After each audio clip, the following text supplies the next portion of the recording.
So we were just talking about pinning, and I think it's really common for people to just get stuck in pins. For us, the way we perceive it, or the way our perspective on it, is that people get kind of tunnel visioned on, I have to have this frame and that frame, and then move a certain way to get out. Instead, what we do is we focus on the three main ways that you have to get space from a pin. Obviously, when we're pinned, space is our friend. When we're the one that's pinned, we want space. So let's talk about how we can create space. We can push off the floor, like bridging. We can push on our partner, which would be part of framing and posting. And we can rotate. So some focuses of our attention that can help is when I'm pinned, not allowing my partner to touch my head and shoulders. That can help us start to create escapes. And the other thing that we all try to focus our students' attention on is at the very least keeping one hip and one shoulder off the mat. So just being on your edge. And sometimes it's very subtle. It might be just a tiny bit of space, but a lot of times that's the beginning of getting out of pins.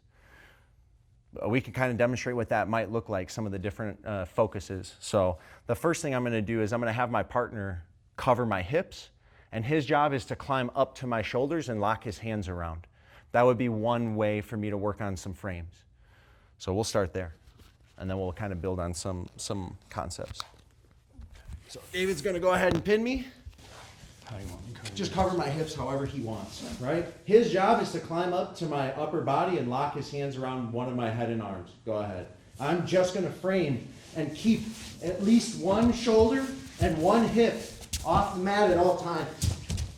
As soon as he locks his hands and flattens me out, the game is over, and we would reset.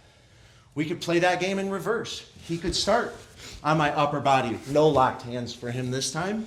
And my job is to get him down to my hips. Once he's no longer covering my shoulders, that would end the game.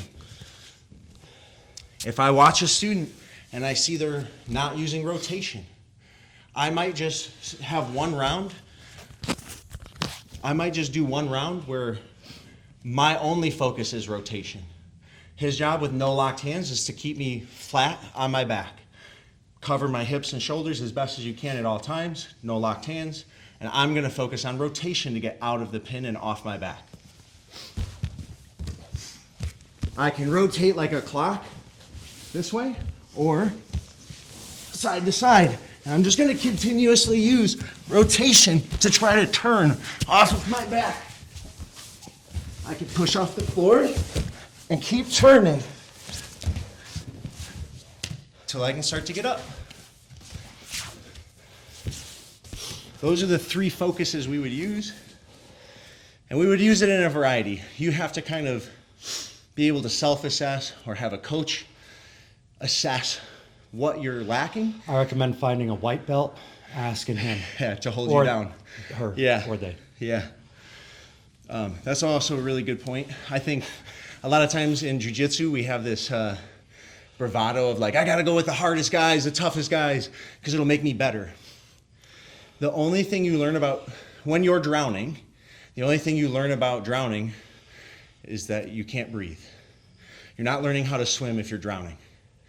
So we recommend a lot of times that you spend at least 60 or 80% of your time with people you can kind of whoop on, because that'll make you better. That'll help you sharpen the edge of your blade, build your confidence. So use the white belts as needed.